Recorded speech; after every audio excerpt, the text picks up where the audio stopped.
I think climate issues are something that came about over time, and I just started learning more about the world. Once I went to college and then started taking classes on that, I began to think about the ways in which we change the world with the actions that we take here and how they affect not only the areas in our region, but the areas internationally as well, areas that we're far removed from.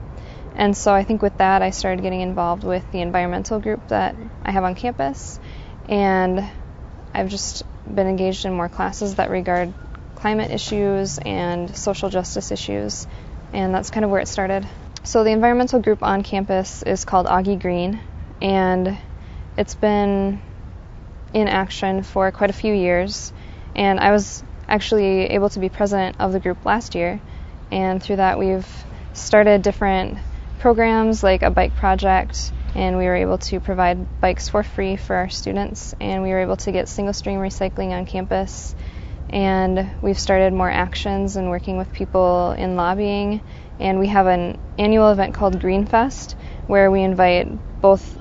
individuals from the community as an outreach plan as well as businesses so that they can kind of exemplify their green practices. And we bring in music, we bring in speakers, and it's just a good way to engage the people of the community and the campus about environmental issues. It's important because the actions that we take every day have effects that we might not always notice, but over time they develop into larger problems, and the carbon footprints that we make and the way we contribute to the atmospheric carbon parts per million makes a difference not only for us but for people across the globe. I think it's important that youth are active in global issues, whether it be for environmentalism or social justice or anything that they're interested in. But I think that the youth have a very powerful voice because this is something that affects the future generations, not just the ones that are present now, but the ones that have yet to come. And youth have the power to take action and to make their voices heard and speak up for the rights that they have and the rights that future people will have as well. I hope that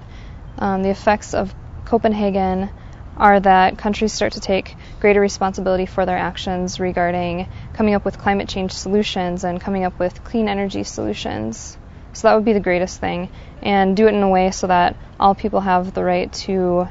a just life on Earth and a healthy, clean life. Well, South Dakota is where I grew up, and it's everything that I'm familiar with, and I care about how the land is used and the opportunities that the people have for their futures. And South Dakota is an integral part of the Midwest because we have very valuable resources, whether they be for biofuels with an ethanol industry or also through renewable energy sources like wind energy and solar power. And we have the power to actually supply the energy for the nation with those resources, so that's something that we can contribute to not only our region but also the world. I grew up in the country, and I've had that experience, and through that I gained an appreciation of nature, and also I started to understand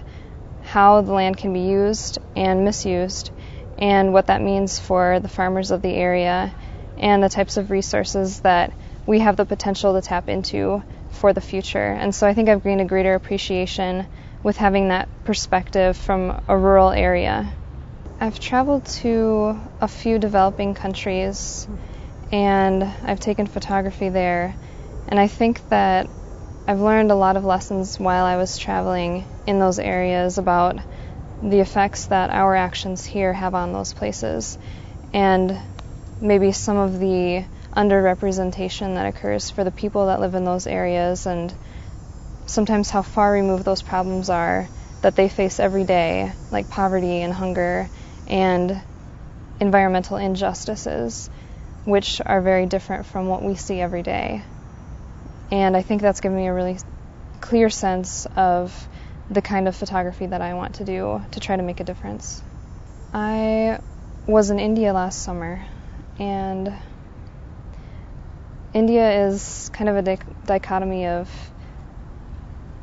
a very vast array of issues, and both good and some that